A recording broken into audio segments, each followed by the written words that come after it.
Hi, this is T with this Deluxe Life TV. Welcome back.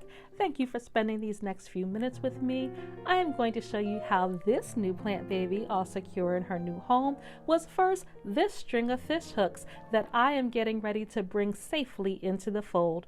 Hang out for just a few minutes and we're going to do that right now. So first of all, I want to state a disclaimer. My process is based on where I got my plants. So this is from a very trusted source. Usually their plants are not overwatered. I don't think I've ever had a problem in terms of their soil or fungus gnats or anything like that coming from there. And I always inspect the plants very, very well before I bring them home. So that's first. As you're seeing here, my process starts with cleaning my pots. That's step number one that I always do. Whether I've purchased it from somewhere, whether I've had it sitting around, this particular pot has been sitting in my garage for over a year. And so I'm cleansing it very well to make sure I'm not bringing in any pests into the home, into the soil, or anything like that.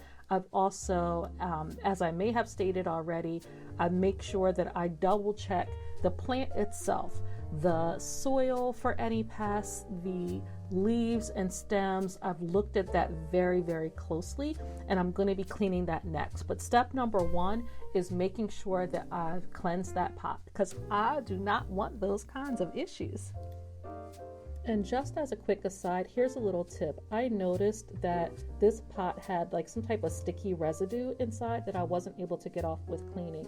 And so I decided to use lemon essential oil to get that stickiness right off. It works on everything except for plastic. Don't put it on plastic because the lemon will eat away the plastic. But all I did was just put a few drops onto the sticky area and just rubbed it with my finger very gently. And it came off so easily. The whole thing took me about a minute to get rid of the sticky residue on this pot so that it'd be nice and cleaned up and ready for my new plant.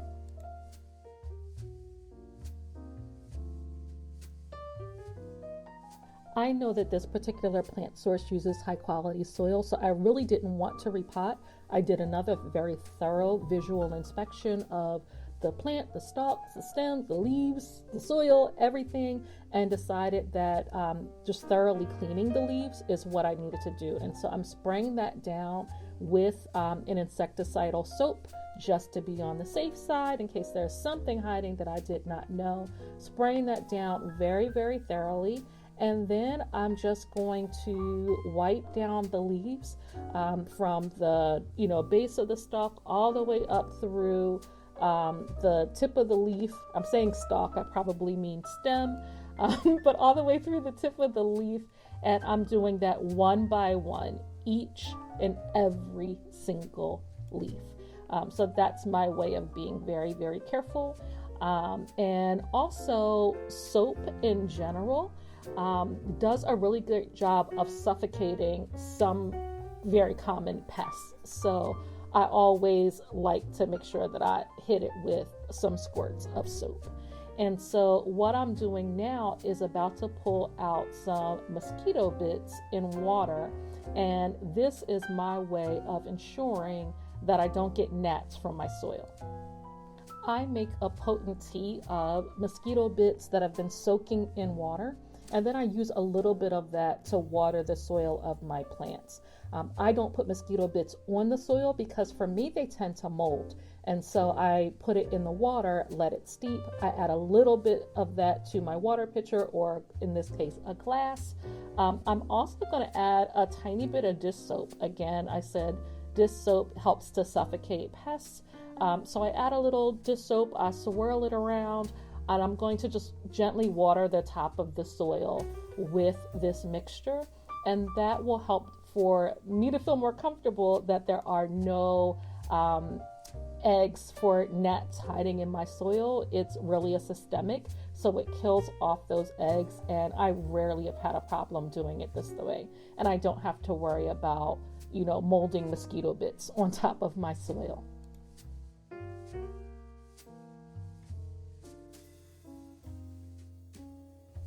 So all I'm doing here is gently lifting the leaves so that I can get to the soil very easily. And then I'm just going to water the top of the soil with some mosquito bits. This plant did not need a good soak. The soil was already fairly moist, and so I didn't want to drown it in water. I just wanted to make sure that that top part of soil got wet with my mosquito bits and soap solution. And I'm going to go right back to that insecticidal soap mixture and just spray the base of the stems, the top of the soil really quickly to finish that off. That's it for this love. She did not need to be repotted. She's in good shape, and so I'm going to be keeping her in a corner that's away from other plants anyway. So that's a little bit of a quarantine period, but yeah, she should be good to go. I'm going to repeat that same process with this Dieffenbachia camouflage. Look at her. Oh my goodness, is she spectacular? She is spectacular. She came with a little bit of leaf damage, but I'm not so worried about that. I thought she's gorgeous anyway, and I'm looking forward to bringing her back to life.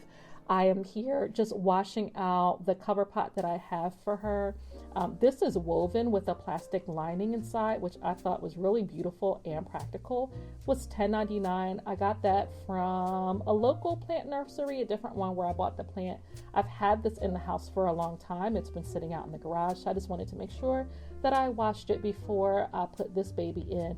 But I literally did the same exact process with this Dieffenbachia camouflage as I did with this shell ginger right before it. So you didn't need to see me go through that whole process again, but I am just inspecting her like one last time before I get ready to put her in her new home.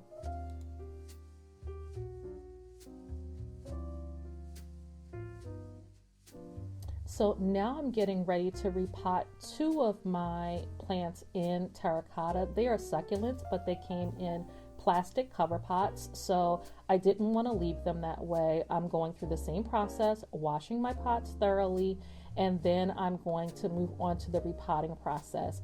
Of course, I inspected the plants once again, and I'm also going to be inspecting their soil as I'm getting ready to repot them, because I plan on reusing that same succulent soil mix if I possibly can.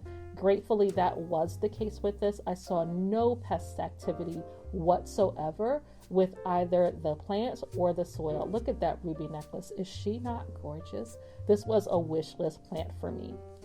I'm pulling her out of the pot over a bowl so that I can inspect the soil as I go and kind of keep it contained in that bowl there, just to make sure there is nothing going on that I need to be worried about. And so that's what I'm doing right now. I'm pulling her out of the pot right over the bowl, getting rid of that hanger, all of that good stuff. And then I'm going to gently remove her from the plastic nursery pot, which for succulents really helps to hold moisture. Of course, I don't want to do that. We've talked about succulent care before, and so I really prefer that the succulents be kept in terracotta so they dry out much more thoroughly. Her roots were in great shape, and so all I'm doing here is pulling apart some of that soil, inspecting it as I go, and then I'm catching it in a bowl. And as long as I don't find anything, which I didn't in this case, I'm going to reuse that soil to place in the terracotta pot.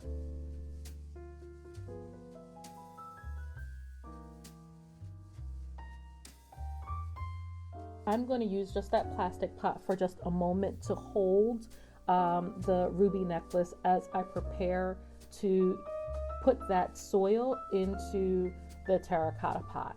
And so this is obviously the soil that I've just reused. I'm going to pour it back in, kind of pre-fill before I turn the majority of the plant back over into the pot itself.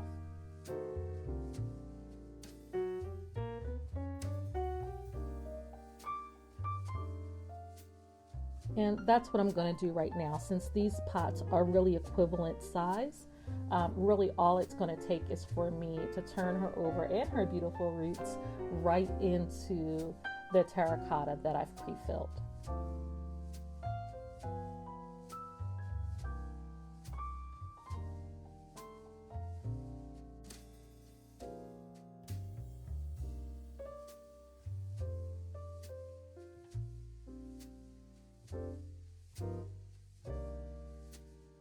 once I've arranged her in the pot, I'm just going to use the last little remaining bits of soil and just fill in around the edges of the pot as necessary.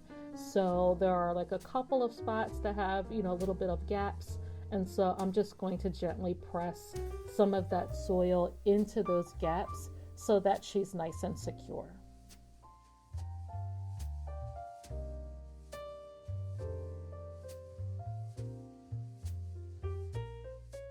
Now, this succulent soil was completely dry, so I am going to go ahead and give her a good drink. And then I'm going to top her off with that mosquito bits and water and soap mixture like I normally do. But before I do that, I'm spraying all of her leaves down with insecticidal soap, just to make sure that there's nothing that I didn't see.